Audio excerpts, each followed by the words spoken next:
আসসালামু আলাইকুম, welcome back to my channel. কেমন আছো সবাই? আশা করি আল্লাহর রহমতে খুবই ভালো আছো। আলহামদুলিল্লাহ, আমিও ভালো আছি। আজকে আবারও একটা নতুন ভিডিও নিয়ে চলে আসলাম। আজকের ভিডিওতে থাকছে কাঁঠালের বিচি দিয়ে ডাউল রান্না করা। আসলে কাঁঠালের বিচি শুধু ডাউল ছাড়াই বিচি দিয়েই ডাউল রান্না করব। একেবারে খেতে ডাউলের মতো আর পারফেক্ট। এটা তোমাদের সাথে ভালো লাগলে একটা লাইক দিয়ে সম্পূর্ণ ভিডিওটা দেখার অনুরোধ রইল। আর আজকে আমি এই যে কাঁঠালের বিচি নিয়েছি, যতটুকু পরিমাণ আমার লাগবে ততটুকু পরিমাণ নিয়েছি। আর একটা বাটিতে করে আমি এই যে পানি দিয়ে বিচিটাকে একটু কিছুক্ষণের জন্য ভিজিয়ে রাখতেছি। কিছুক্ষণের জন্য ভিজিয়ে রেখে এটাতে একটু হলুদ লবণ অ্যাড করে দিচ্ছি, যেহেতু এটাকে একটু সেদ্ধ করতে বসাতে দিতে হবে তার জন্য।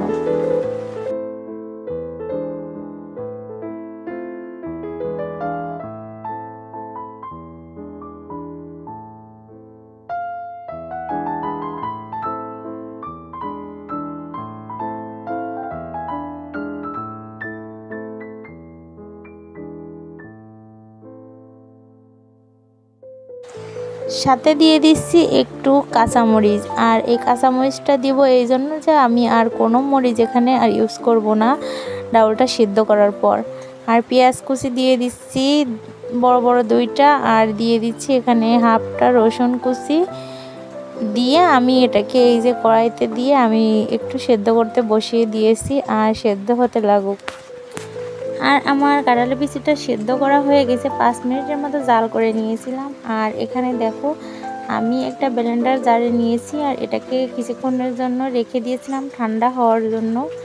আর ঠান্ডা করার পর আমি এই যে ব্লেন্ড করে নিয়েছি, দেখো কতটা স্মুথলি ভাবে হয়ে গেছে ব্লেন্ড করা। এই যে ডাউলের মতো যে কাঁঠালের বিচিটা হয়ে গেছে, এটাকে আমি পানি দিয়ে আরেকটু এর ভিতরে গুলে নেব।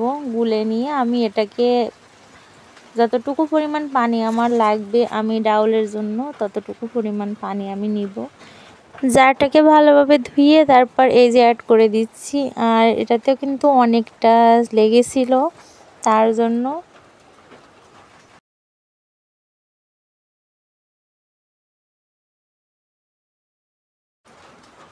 কতটা পারফেক্ট আর স্মুথলি ভাবে এটা হয়েছে আসলে আমি বুঝতে পারিনি যে এতটা সুন্দর হবে।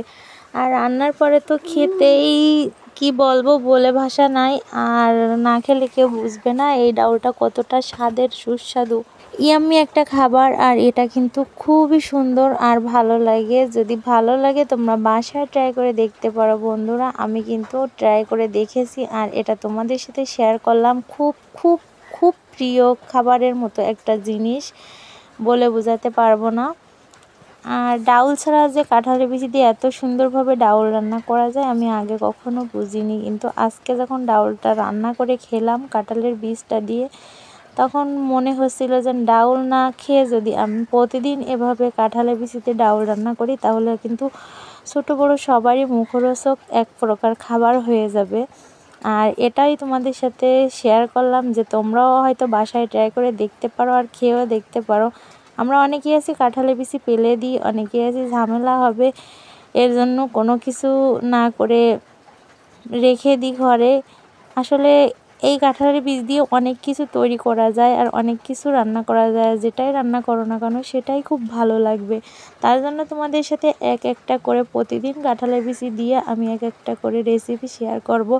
বন্ধুরা যদি ভালো লাগে প্লিজ আমার লাইক দিয়ে আমার ভিডিওটা দেখে চ্যানেলটা সাবস্ক্রাইব করে দিয়ে অল বেল বাটন সিলেক্ট করে দিও, যাতে পরবর্তী এপিসোড অথবা পরবর্তী রান্নার ভিডিও তোমার ফোনে সবার আগে চলে যায় আর তুমি দেখে নিতে পারো।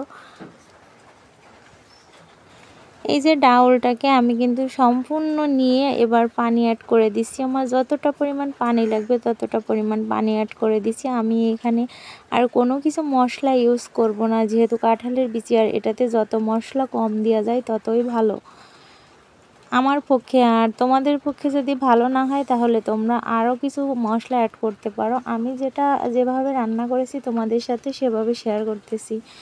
এই যে কড়াইতে দিয়ে আমি চুলায় বসিয়ে দিয়েছি, আর দেখো উতল চলে আসছে, আর এই 3-4টা উতল গেলেই আমি এটাকে বাগার দিয়ে দেব একেবারে ডাউলের মতো করে। আজকে আরেকটা কথা বলতেছি, আমার অনেক নতুন বন্ধুরা আছো, আমার ভিডিওতে কমেন্ট করে দাও। আসলে তোমাদের কাছে আগে থেকেই সরি, কারণ আমি হয়তো তোমাদের কমেন্টগুলো আমার সামনে এসে পড়ে না, অনেক কমেন্টের নিচে পড়ে যায়, তার জন্য তোমাদের রিপ্লাইটা দিতে পারি না।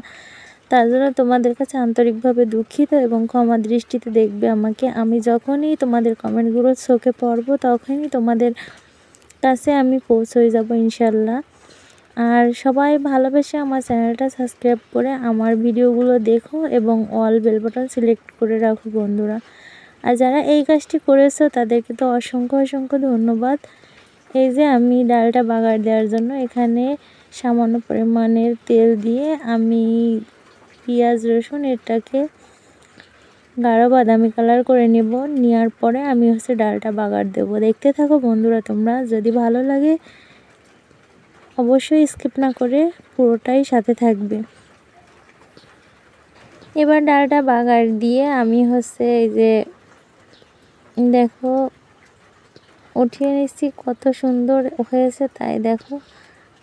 আর এত সুন্দর এত স্মুথলিভাবে যে হবে আমি বুঝতে পারিনি। আর এখানে দিয়ে দিচ্ছি সামান্য পরিমাণে একটু জিরা বাটা।